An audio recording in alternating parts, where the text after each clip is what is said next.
Oke guys, sebelum melanjutkan, jangan lupa like dan komen. Dan yang baru bergabung, jangan lupa subscribe dan aktifkan loncengnya.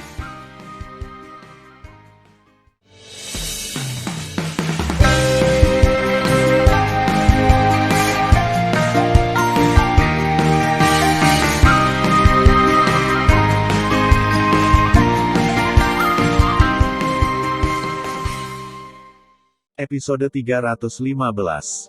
Pada saat yang sama, sebuah terowongan ruang waktu besar muncul di langit di atas Istana Peri Abadi. Jutaan murid di alam pemurnian jiwa dari Istana Peri Abadi di lapangan melihat terowongan ruang waktu dengan harapan di mata mereka. Di gedung batu giok, ratusan tetua Istana Peri dan puluhan tetua Sekte Abadi gelisah melihat terowongan ruang waktu. Hanya Zugeyu dan Ruyan Wuji di kursi yang sangat tenang.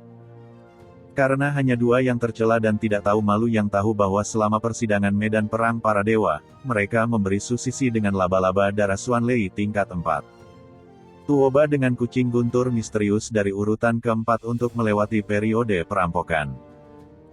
Lengkapi Ruyan Chen dengan unicorn api emas dari 5 tahap kedewasaan. Oleh karena itu, Zugeyu dan Ruyan sangat sombong, dan tidak ada kemungkinan bagi murid Huang Fu Shengzong seperti Tan Yun untuk bertahan hidup. Di pavilion lain, Tantai Xuanzong, Shen Subing, dan Shen Su Zhen menatap terowongan ruang waktu dengan khawatir. Zugeyu mencibir dari sudut mulutnya dan melihat ke samping ke arah Dantai Xuanzong, pemimpin Sekte Dantai. Pada kenyataannya, Anda dapat pergi dengan dua tetua Sekte sekarang. Karena murid Huang Fu Shengzong Anda akan mati, jadi Anda tidak perlu menunggu mereka muncul. Benarkah? Dantai Xuanzong berkata sambil tersenyum tipis. Setelah terowongan ruang dan waktu dibuka, akan ada murid yang kembali dari medan perang para dewa dalam 5 jam paling cepat. Mengapa saya tidak menunggu 5 jam? Namun, kuharap kamu bisa tertawa kalau begitu. Dantai Xuanzong, dia tidak tahu berapa banyak dari 5.000 murid Huang Fu Shengzong yang akan selamat dari persidangan, tetapi dia sangat percaya bahwa Tan Yun akan membawa putrinya kembali hidup-hidup. Hehehehe, Zugeyu berkata sambil tersenyum, kamu akan berhenti tertawa. Setelah itu, Zugeyu mengangkat gelasnya dan meminumnya dengan Ruyan Wuji yang tersenyum. Di pavilion, jantung Shen Subing berdetak lebih cepat dan berkata pada dirinya sendiri, Tuan, Anda mengatakan bahwa jika Tan Yun tidak menginginkan saya, Anda akan menikahi saya atas nama Tuan. Pada saat ini, Zugeyu di batu giok di lantai atas memerintahkan seorang wanita tua di Istana Peri Roh di kursi depan, 2 penatua. Anda pergi untuk memberitahu penatua 3 dan memintanya untuk mengundang orang suci untuk bertemu dengan murid-murid istana kami yang akan kembali dengan kemenangan. Ini pemimpin istana. Setelah kedua tetua mengambil perintah, siap Tuan. Melihat sosok tetua kedua yang pergi, Zugeyu mencibir, Tan Yun pasti telah meninggal dalam persidangan medan perang para dewa. Sekarang, biarkan Kiner datang. Ketika dia tidak menemukan Tan Yun kembali dari medan perang para dewa, dia akan melupakan Tan Yun. Pada saat yang sama, di sebuah istana, Namong Yukin kehilangan banyak berat badan. Dengan bunga pir di wajahnya, dia berlutut di depan seorang wanita berusia 60-an dan memohon, 3 tetua, hari ini adalah hari ketika terowongan ruang waktu terbuka. Saya mohon, biarkan saya pergi. Saya ingin pergi untuk melihat hasil tes. Aku ingin tahu bagaimana Tan Yun. Plop. Ketiga tetua buru-buru berlutut dan dengan hormat berkata, Nona Suci, tolong jangan begitu. Jika aku membiarkanmu pergi, Tuan Istana akan mengeksekusi saya. Namong Yukin menyeka air matanya dan mendesak, saya berjanji untuk tidak meninggalkan istana. Sekarang pergi keluar dan bantu aku melihat Tan Yun. Ketika token di pinggang ketiga tetua sedikit bergetar, suara kedua tetua datang dari luar, 3 tetua, dalam 5 jam, murid percobaan istana kita harus kembali dari medan perang para dewa. Tuan Istana telah memerintahkanmu untuk membawa orang suci itu ke Seng Tiantai dan bersiap untuk bertemu dengan murid-murid Istana Peri Jiwa Ilahiku. Mendengar pidato itu, Namong Yukin sangat gembira dan terus mendesak ketiga tetua untuk membiarkannya pergi. Ketika ketiga tetua diperintahkan untuk membuka pintu aula, Namong Yukin menawarkan pedang terbang dan pedang kekaisaran meledak ke arah pintu ruang waktu percobaan. Beberapa jam kemudian, ketika pedang kekaisaran Namong Yukin jatuh di platform, itu berubah menjadi tatapan dingin. Aku melihat orang suci itu. Jutaan murid membungkuk dalam-dalam kepada Namong Yukin. Namong Yukin mengangguk sedikit, menatap Sugeyu di menara giok, membungkuk dan berkata, "Aku telah melihat tuanku." Sugeyu tampak serius. "Kiner, temani saja para murid istana kami dan bersiaplah untuk menyambut kembalinya murid-murid percobaan istana kami yang sukses." "Ini tuan," Namong Yukin menjawab dengan tenang. Dia hanya khawatir tentang keselamatan Tan Yun. Adapun saudara perempuannya Namong Ruksue, dia tidak khawatir, karena dia tahu bahwa dia tidak akan apa-apa karena saudara perempuan saya, apakah itu istana peri, sekte abadi-abadi atau murid Huang Fu Sengsong. 1 jam dihabiskan dalam penampilan yang berbeda.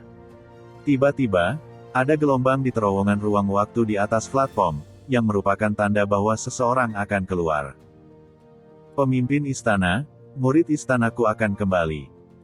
Tuan, murid-muridku akan kembali. Di atas batu giok di lantai atas, istana peri abadi dan tetua sekte abadi-abadi berkata dengan penuh semangat kepada Sugeyu dan Ruyan Wuji. Sebaliknya, di pavilion lain, Dante Xuanzong, Shen Subing dan Shen Suzhen tidak bisa membantu tetapi bangkit dan mengungkapkan harapan mereka. Bas. Terowongan ruang waktu berfluktuasi di ruang angkasa, dan sosok ungu melintas keluar dari terowongan ruang waktu, dan segera berubah menjadi pemuda berjubah ungu di platform. Karena transmisi pemuda berjubah ungu di terowongan ruang waktu, rambut hitamnya menyebar, menutupi wajahnya dan tidak dapat melihat wajahnya. Namun, kata Huang Fu, yang disulam di dada kiri jubah ungunya dan kata Bingyun, yang disulam di bawah kata itu, yang mengambang di lembah peri yang kosong, sangat menarik perhatian. Jelas, dia adalah murid Huang Fu Sengsong dan sederet perbuatan berjasa. Pemuda berjubah ungu mengangkat rambut panjang yang menutupi pipinya dan memperlihatkan wajah tampan. Pemuda berjubah ungu mengepalkan tangan dengan kedua tangan, membungkuk ke platform Dante Xuanzong dan Shen Subing di pavilion, melemparkan ke tanah dan berkata dengan suara, "Murid Tan Yun, saya telah melihat patriark dan kepala." Haha, Tan Xuanzong tertawa terbahak-bahak. Bagus, bagus, bagus. Ketika Shen Subing melihat Tan Yun kembali, tubuhnya yang bersemangat bergetar dan matanya kemerahan. Apa? Sugeyu dan Ruyan Wuji bangkit dan menatap Tan Yun. Mereka tidak bisa menahan diri untuk tidak berkata, "Kamu belum mati." Tan Yun menghadap keduanya, memeluk dan berkata, "Maaf, saya sudah mengecewakan kedua master sekte lagi." Sugeyu dan Ruyan memiliki firasat yang tidak menyenangkan. Terutama Ruyan Wuji, menatap Tan Yun dengan ngeri, mau tidak mau berkata, "Apa yang telah kamu lakukan pada anakku?" "Tuan Ruyan, jangan khawatir." Tan Yun berkata sambil tersenyum, "Jika saya ingin membunuh putra Anda, saya tidak akan membiarkannya pergi ke tanah abadi lebih dari 9 tahun yang lalu. Aku akan mengampuni hidupnya lagi selama persidangan medan perang para dewa." Setelah itu, Tan Yun menemukan bahwa ada tatapan menatapnya. Dia menoleh ke belakang perlahan, tetapi dia melihat Namong Yukin dengan gaun merah muda panjang. Melihat sentuhan kelembutan di matanya yang indah, dia kembali normal. Tan Yun memandang Namong Yukin, dan ada rasa sakit yang menusuk di hatinya. Dia membelakangi Sugeyu di gedung batu giok, dan bibirnya bergerak diam-diam. Dari bibirnya, dapat dilihat bahwa Tan Yun menelan kata-kata, "Kamu kurus." Ketiga kata ini mengandung terlalu banyak perasaan khawatir. Mata indah Namong Yukin dipenuhi dengan air mata. Berdengung. Pada saat ini, terowongan ruang waktu di langit berkedip satu demi satu. Segera, seorang murid Huang Fu Sengsong menyapu terowongan ruang waktu dan muncul di belakang Tan Yun. Sesaat kemudian, total 1487 orang, termasuk layanan berjasa dan Tuo Baiying. Ada 761 orang yang dipimpin oleh Tian Xiang. 524 orang dipimpin oleh Zhu Ruolin. Ada 311 orang divisi angin dan guntur, dan 129 orang yang dipimpin oleh Huang Fu Feng. Total ada 3.212 murid Vena. Kami para murid, bersujud kepada Patriark. Selain Tan Yun, Mu Mengyi, Zhong Wuxiao dan Huang Fuyu. Murid-murid lainnya bersujud bersama, kecuali keempat orang itu telah diberikan hak istimewa untuk melihat siapapun tanpa berlutut. Oleh karena itu, keempat orang itu secara alami tidak perlu berlutut. Melihat putrinya dan Xianer kembali tanpa cedera, Xuanzong berkata sambil tersenyum lebar, "Bagus. Bagus. 5.000 murid percobaan, 3.212 orang kembali hidup-hidup. Pemimpin sekte saya sangat senang." Pada saat ini, Datai Xuanzong melihat pemandangan bahwa murid-murid dari 5 jiwa, 1 jiwa suci, 1 instrumen, 1 arai dan 1 dan belum kembali. Dia sudah menduganya. Sebelum persidangan, pada saat para murid dari 5 divisi memutuskan untuk tidak mengikuti persidangan Tan Yun, Datai Xuanzong berharap bahwa mereka tidak dapat meninggalkan medan perang para dewa hidup-hidup. Di paviliun, Shen Subing tiba-tiba menemukan sesuatu. Bayangannya menghilang begitu saja. Saat berikutnya, dia muncul di samping Tan Yun dengan wajah pembunuh dan menatap Tuoba Yingying. Sebagai kepala layanan berjasa, Shen Subing secara alami mengingat penampilan semua muridnya yang berpartisipasi dalam persidangan. Saat ini, dia memutuskan bahwa Tuoba Yingying bukanlah murid dia sendiri. Reaksi pertamanya adalah bahwa Tuoba Yingying disamarkan oleh murid-murid Istana Peri Jiwa Ilahi atau Istana Peri Abadi. Melihat ini, Tan Yun dengan cepat membungkuk dan berkata, "Kepala, jika saudara perempuan saya menyinggung perasaan Anda, maafkan saya." Mendengar pidato itu, Shen Subing mengenali dari suara Tan Yun bahwa Tuoba Yingying adalah miliknya sendiri. Shen Subing segera tersenyum, melangkah maju dan menepuk bahu Tuoba Yingying. "Jangan gugup, kepala suku tidak membidikmu," tetapi tiba-tiba memikirkan sesuatu. Kemudian, Shen Subing menyapu paviliun. Pada saat ini, Zhuge Yu menemukan bahwa hingga saat ini, tidak satu pun dari 3.000 murid Istana Peri Jiwa Ilahi telah kembali. Wajahnya berangsur-angsur pucat dan benar-benar berantakan. Dia bergumam pada dirinya sendiri, "Tidak. Murid Istana Peri saya masih harus dalam perjalanan kembali." Di sisi lain, Ruyan Wuji tidak peduli dengan hal lain. Dia melihat lurus ke terowongan ruang waktu dan hanya mengharapkan putranya untuk kembali hidup-hidup. Namun, dengan berlalunya waktu, Ru Yanchen masih tidak muncul ketika ada setengah jam tersisa sebelum terowongan ruang waktu ditutup. Dia menatap Tan Yun dengan fitur wajah yang terdistorsi dan berteriak, "Tan Yun, di mana anakku?" Tan Yun mengerutkan kening. "Penatua, generasi muda, Anda telah menyelamatkan Ru Yanchen 3 kali dalam persidangan medan perang para dewa ini. Apakah kamu berteriak pada dermawan putramu seperti ini?" Kata-kata samar Tan Yun membuat Ru Yan merasa malu. Lusinan tetua dari Sekte Abadi-Abadi di paviliun juga merasakan wajah lama mereka panas. Menurut pendapat mereka, Tuan Muda adalah penerus patriark di masa depan, tetapi dia dibebaskan setelah musuh berulang kali menginjak-injak martabatnya. Mereka merasa bahwa mereka tidak memiliki cahaya di wajah mereka. Jika mereka menyebarkannya, mereka pasti akan menjadi bahan tertawaan hukuman surga di daratan. "Tan Yun, kamu." Suara marah Ru Yan tidak jatuh. Sebuah suara sedih keluar dari terowongan ruang waktu, dan kemudian sesosok yang berlumuran darah jatuh dari terowongan ruang waktu ke atap. "Cener!" seru Ru Yan Wuji. Setelah terbang menuruni gedung giok dan memegang Ru Yanchen di pelukannya, dia terus terbang ke plafon. Saat ini, dia membuat suara sedih. "Cener, katakan pada ayah, siapa yang melakukannya? Siapa yang menyakitimu seperti ini?" Karena Ru Yanchen di lengannya telah kehilangan kaki dan lengan kirinya. Lengan kanan Ru Yanchen benar-benar memegang kaki dan lengan yang patah. "Ayah!" Ru Yanchen tersedak. Tan Yun mengendalikan mimpi Tuoba. Biarkan mimpi Tuoba menyelinap ke anak itu dan memotong kaki anak itu. Kemudian, Tan Yun menginjak lengan kiri anak itu dan membiarkan anak itu pergi. Ruyan Wuji memegang Ru Yanchen, menoleh ke Tan Yun dan meraung, "Tan Yun, aku akan membunuhmu suatu hari nanti." Mendengar pidato itu, Tan Yun mengangkat bahu dan tersenyum. Ruyan Wuji tidak peduli lagi dan menyia-nyiakan kata-kata dengan Tan Yun. Dia buru-buru berkata, "Nak, di mana murid sekte abadi kita dan murid-murid istana peri jiwa ilahi?" Begitu komentar ini keluar, para murid, tetua, penguasa istana dari istana jiwa abadi dan para tetua dari sekte abadi memandang Ru Yanchen satu demi satu. Hal yang sama berlaku untuk Dan Taizong, Shen Subing dan Shen Suzhen. Karena semua orang tahu bahwa jawaban Anda akan menjadi hasil akhir dari uji coba medan perang para dewa. Di bawah tatapan kerumunan, Ru Yanchen berkata dengan air mata pucat, "Ayah.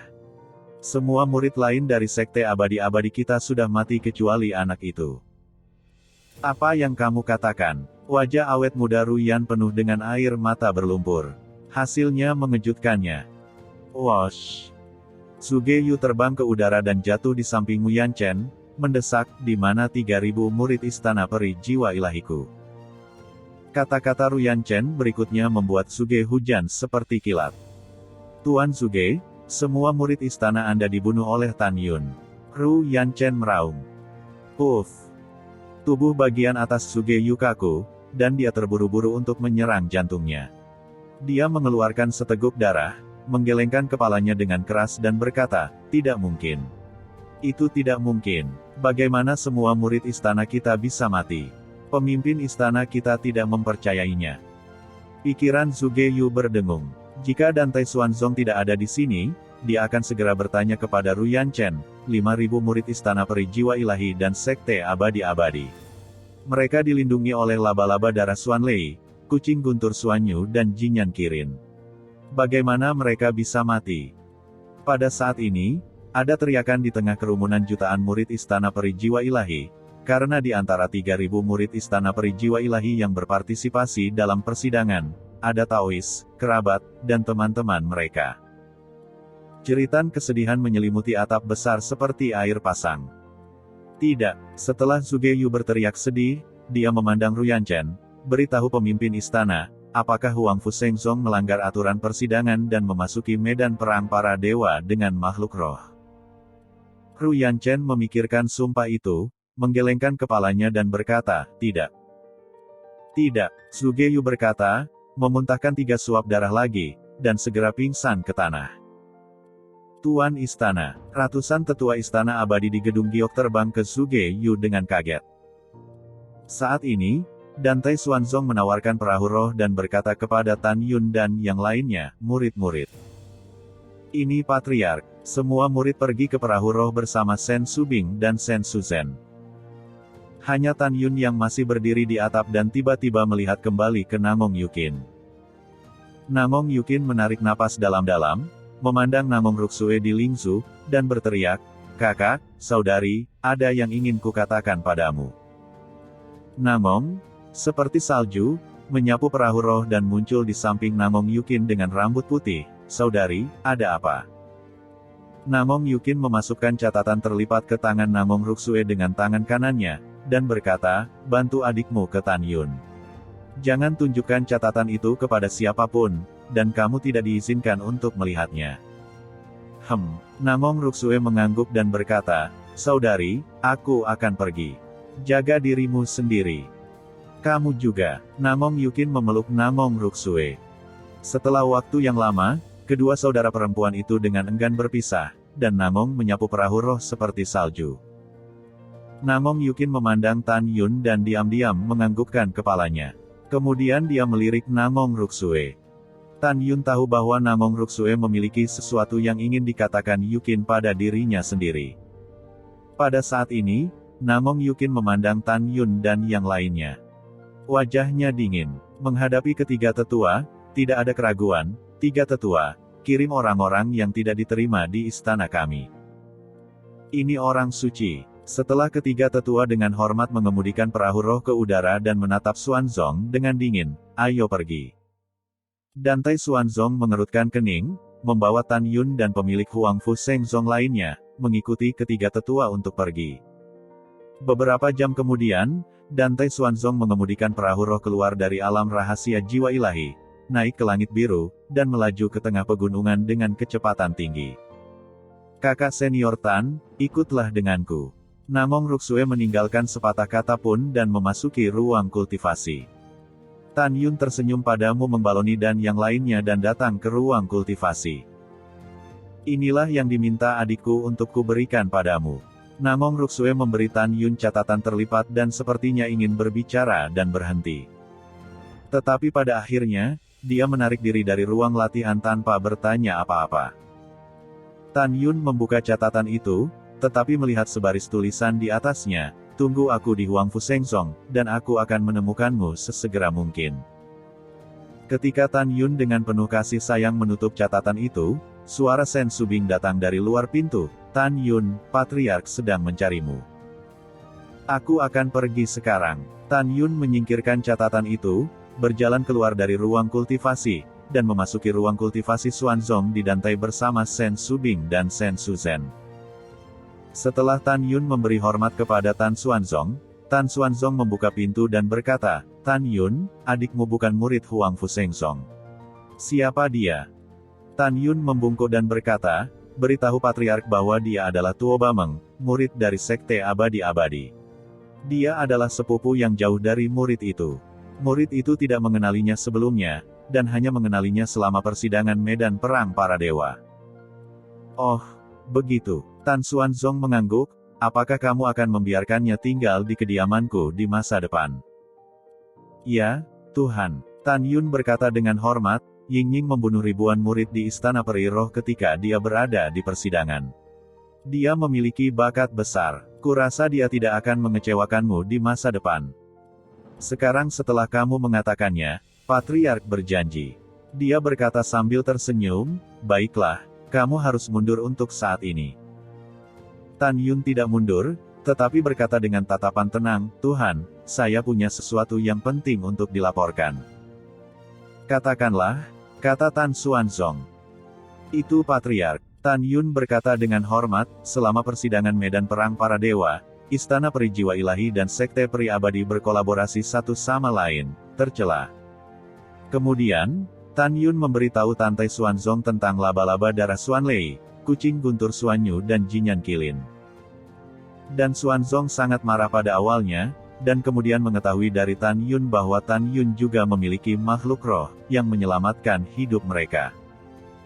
"Tuhan, saya tidak tahu harus berkata apa," pikir Tan Yun. Tapi tidak ada salahnya untuk mengatakannya. Dan Xuanzong menahan amarahnya dan berkata dengan suara yang dalam.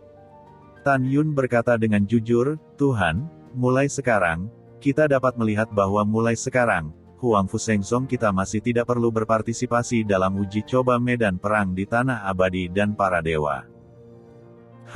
Dantai Xuanzong berkata dengan cemas, "Itu benar-benar tidak perlu. Istana Jiwa Abadi dan Sekte Abadi-Abadi bahkan dapat melakukan hal-hal yang melanggar aturan persidangan. Jelas, sekte kita tidak jauh dari pertempuran yang menentukan dengan Istana Peri Abadi dan Sekte Abadi." Pada saat yang sama, Istana Peri Abadi, Istana VIP. Suge-yu bangun dari kursi giok, memandang sesepuh Istana Peri Jiwa Ilahi di aula utama dan berkata, "Pemimpin istana dan Tuan Ruyan memiliki sesuatu yang penting untuk didiskusikan. Silakan mundur." Kemudian Suge-yu memandang Namong Yukin dan berkata, "Kiner, kamu juga mundur." "Tuan," Namong Yukin berkata dengan menyakitkan, "saya merasa sangat tertekan baru-baru ini. Mungkin saya bisa menekan penyakit jantung saya ketika saya memasuki keadaan ilahi. Saya siap untuk menutup selanjutnya." "Oke, pergi," Suge-yu berkata dengan ramah. Setelah Namong Yukin dan para tetua meninggalkan istana VIP, mereka menginjak pedang terbang dan terbang menuju budidaya gunung. Xianshan di istana VIP, Ruyan Wuji melambai kepada puluhan tetua Xianzong Abadi, memberi isyarat kepada para tetua Xianzong Abadi, memberi isyarat kepada para tetua untuk mundur, dan Suge-yu bertanya, "Bagaimana Chen Er terluka?" Ruyan Wuji memaksakan senyum dan berkata, "Tepat ketika kamu koma, aku telah menghubungkan kaki dan lengan kiri Chen Er. Chen Er tidak bisa pulih sampai setengah tahun." Suge-yu mengangguk dan berkata, "Sudahkah Anda bertanya kepada Chen Er bagaimana Jin Yan Kilin, laba-laba darah Xuanlei dan kucing Xuan Yuelei mati?" "Ya," Ruyan Wuji berkata, "Chen Er mengatakan bahwa dia tidak tahu bagaimana laba-laba darah Xuanlei dan kucing guntur Xuanyu mati. Dia hanya tahu bahwa Jinyan Qilin mungkin telah menyentuh larangan Menara Iblis Kota dan meninggal setelah ditekan oleh Menara Iblis Kota. Ruyan Wuji tidak tahu bahwa semua ini dibuat oleh Ruyan Chen ketika dia bersumpah. Sayangnya, Sugeyu menghela nafas dan berkata dengan sedih, persidangan ini, pemimpin istana mengira dia bisa membunuh semua murid Huang Fusengsong. Saya tidak berpikir ada kesalahan. Tuan Istana Zuge tidak harus terlalu sedih. Mata Ruyan Wuji yang sangat keruh penuh dengan niat membunuh. Huang Fusengsong akan dihancurkan oleh kita cepat atau lambat. Dan Tai Xuanzong tidak akan bangga lama. Sugeyu mengangguk dan setuju. Ruyan Wuji memeluk tinjunya dan berkata, Tuan Istana Zuge, seperti yang Anda katakan sebelumnya, setelah persidangan, Anda akan pergi ke dinasti Suci Namong bersama Tuan kami untuk mengusulkan pernikahan. Tentu saja, ketika Sugeyu menjawab, ada suara hormat dari 3 tetua di luar aula VIP. Tuan Istana, ada sesepuh sekte Yongxian yang ingin menemukan Tuan Ruyan dan kamu. Ketika Sugeyu bingung, seorang lelaki tua berambut putih, sekitar 90 tahun, mendorong pintu secara langsung. Saat ini, Ruyan Wuji tiba-tiba bangkit dan berlutut di depan lelaki tua itu. Wuji berkunjung ke Gaosu. Anda benar. Orang tua itu adalah leluhur tertinggi Ruyan Wuji dan leluhur surgawi Ruyan Chen. Nama tabu, Ruyan Gaoxian. Wuji, bangun. Ruyan Gaoxian berkata dengan lemah. Ini Gaosu. Ruyan Wuji berdiri dengan hormat di belakang Ruyan Gaoxian. Sugeyu dengan cepat bangkit dan membungkuk dalam-dalam kepada Anda Yan Gaoxian. Aku pernah melihatmu. Saya tidak tahu apakah Anda diterima. Saya harap Anda tidak menyalahkan saya. Tuan Istana Zuge tidak perlu sopan. Ruyan Gaoxian tersenyum dan berkata, Wuji mengirim seseorang untuk memberitahu saya bahwa setelah persidangan medan perang para dewa, dia pergi ke dinasti Suci Namong untuk mengusulkan pernikahan dengan Tuan Suci Namong untuk Ruyan Chen cucu saya. Tidak, saya datang tanpa diundang hari ini. Saya tidak tahu Tuan Istana Zuge, kapan kita akan mulai. Sugeyu membungkuk sedikit dan berkata, Senior, kita akan segera mulai.